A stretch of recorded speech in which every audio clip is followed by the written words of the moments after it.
semuanya.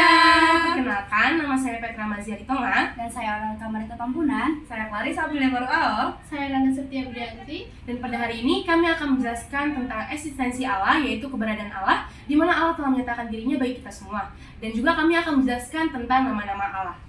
Enjoy for watching and listening. Saya di sini akan menjelaskan tentang pengakuan dari Iman Westminster. Jadi dari pengakuan Iman Westminster itu terbagi menjadi 4. Yang pertama saya akan menjelaskan tentang bahwa Allah itu memiliki segala kehidupan.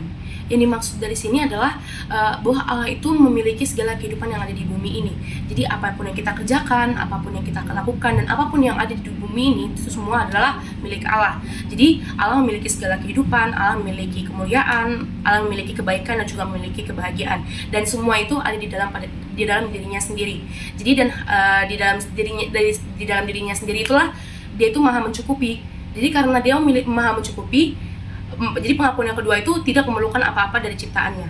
Jadi karena Allah yang menciptakan seluruh yang ada di bumi ini, dia tidak memerlukan apapun dari segala ciptaannya dan juga kebaikan. Jadi Allah itu maha mencukupi. Karena Allah maha mencukupi, dia tidak memerlukan apa-apa lagi dari ciptaan-ciptaan yang telah dijadikannya. Yang dimaksud dari dia tidak memerlukan apa lagi dari ciptaan-ciptaan yang dijadikannya, itu artinya dia tidak memerlukan kemuliaan dari kita, karena Allah sendiri itu udah mulia. Jadi kalau ketika kita memuliakan nama Allah, itu kita bukan artinya kita dapat menambahkan kemuliaan Allah ataupun mengurangi kemuliaan Allah, karena Allah sendiri sudah menyatakan kemuliaannya sendiri di dalam, melalui, dan bagi kita semua.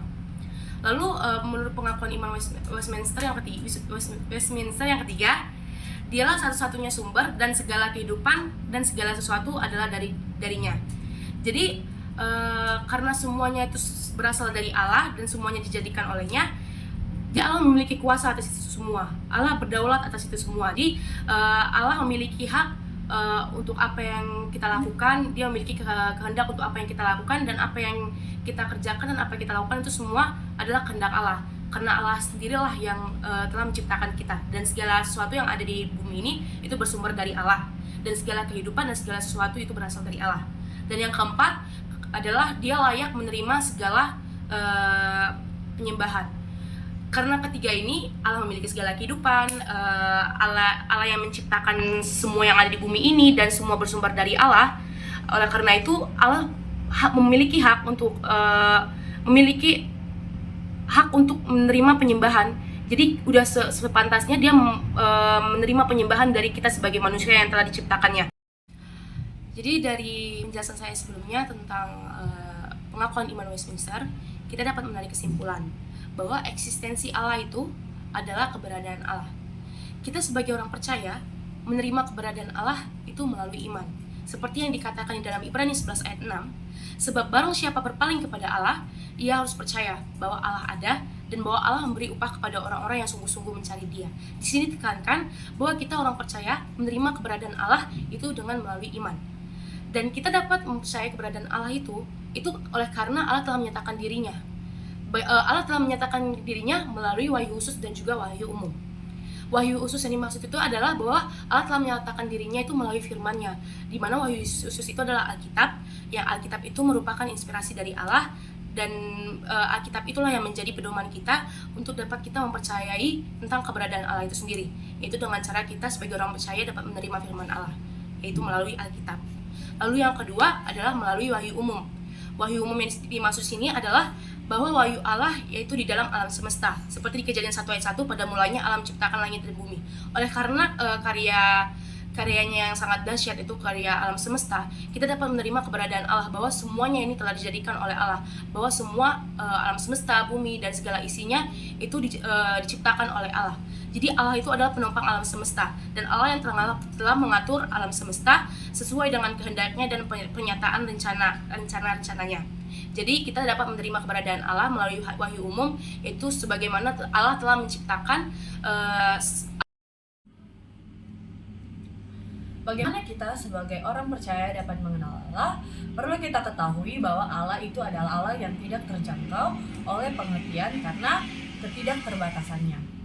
Tetapi bagaimana kita bisa mengenal Allah? Itu karena Allah sendiri yang menyatakan dirinya kepada kita manusia yang terbatas. Lalu Dalam Ayub 11 ayat 17 dikatakan bahwa bagaimana manusia dapat memahami hakikat Allah itu hanya sejauh Allah menghendakinya. Lalu di dalam Yohanes 17 ayat 3, manusia bisa mengenal Allah sebagai Allah yang benar dan mengenal Yesus Kristus yang telah diutus Bapa.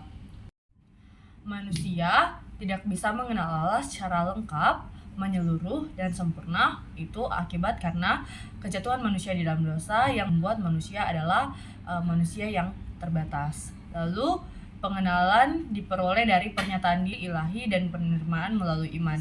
Jadi Allah sendiri yang menyatakan dirinya kepada kita, dan kita sebagai orang percaya yang melalui iman kita Sebelum kita membahas lebih jauh, perlu kita tahu bahwa Allah hanya memperkenalkan dirinya melalui wahyu-wahyunya, yakni wahyu khusus dan wahyu umum, yang menjadi syarat mutlak untuk mengenal tentang Allah. Ada 5 argumen yang menyatakan bahwa manusia berusaha untuk menyatakan tentang keberadaan Allah. Yang pertama ada argumen ontologis, yang dimana manusia menyatakan idenya untuk membuktikan bahwa keberadaan Allah itu nyata. Namun, ide tersebut belum dapat menyatakan bahwa keberadaan itu secara objektif. Kedua, argumen kosmologis yang menyatakan bahwa semua yang ada di dunia ini ada karena sesuatu sebab yang besar. Namun, hal ini juga belum membuktikan bahwa keberadaan Allah itu benar adanya dan dapat dibuktikan secara ilmiah. Yang ketiga, argumen teologis. Hal ini menyatakan bahwa apa yang ada di dunia memiliki sebab akibat. Hal ini merujuk kepada keberadaan dari suatu keberadaan. Hal ini juga tetap saja belum membuktikan bahwa keberadaan Allah sebenarnya.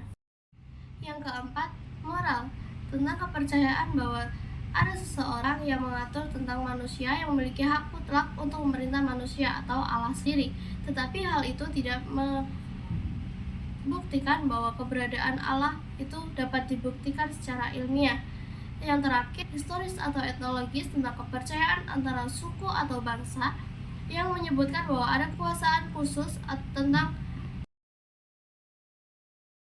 Yang pertama itu tidak perlu percaya karena argumen ini menolak kesaksian Alkitab. Nah, respon orang percaya sebelumnya kita sudah mengetahui bahwa di rasional keberadaan Allah, bahwa argumen ini menolak. Maka dari itu kita sebagai orang Kristen menolak kesaksian ini karena bertentangan dengan Alkitab. Yang kedua itu tidak ada argumen yang meyakinkan untuk mengenal esensi Allah. Kita tahu esensi Allah itu terlihat dari wahyu umum dan wahyu khusus. Nah, tetapi tidak ada satupun pendapat yang memastikan bahwa kita sebagai orang percaya melihat pembuktian itu dari kita diciptakan Allah. Tetapi itu abstrak dan tidak terlihat. Yang ketiga itu adalah upaya memaparkan bahwa percaya Allah yang maha tinggi. Di sini jadi kita tidak dapat memaparkan kemahakuasaan Allah itu karena kita terbatas, sedangkan Allah itu tidak terbatas, dan kita tidak mengetahui dari Allah karena kita itu sebagai manusia diciptakan terbatas. Yang terakhir itu mengenal Allah melalui Alkitab sebagai wahyu Allah. Nah, kepada orang percaya kita mengenal Allah itu respon kita melalui wahyu khusus. Berbeda dengan orang yang tidak percaya. Nama-nama Allah. Yang pertama itu ada El, yang dimana artinya ini Allah yang pertama sudah ada sejak semula, kuat dan berkuasa. Yang kedua ada Elohim, atau yang sering kita kenal itu dengan Eloya. Artinya Allah maha kuasa dan maha kuat. Yang ketiga itu ada Elohim, yaitu ke atas dan ditinggikan. Yang keempat ada Anodai, yaitu Allah sebagai penguasa yang kuat. Selanjutnya ada Sadai dan El Sadai, yang dimana itu artinya Allah pemilik kuasa di sorga dan di bumi.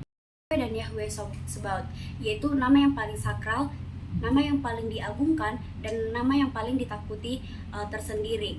Oleh karena ini, nama ini adalah nama yang paling sakral dari semua antara nama-nama Allah. Itu terdapat dalam Imamat 24 ayat 16. yang terakhir ada theos, yaitu keilahian Allah.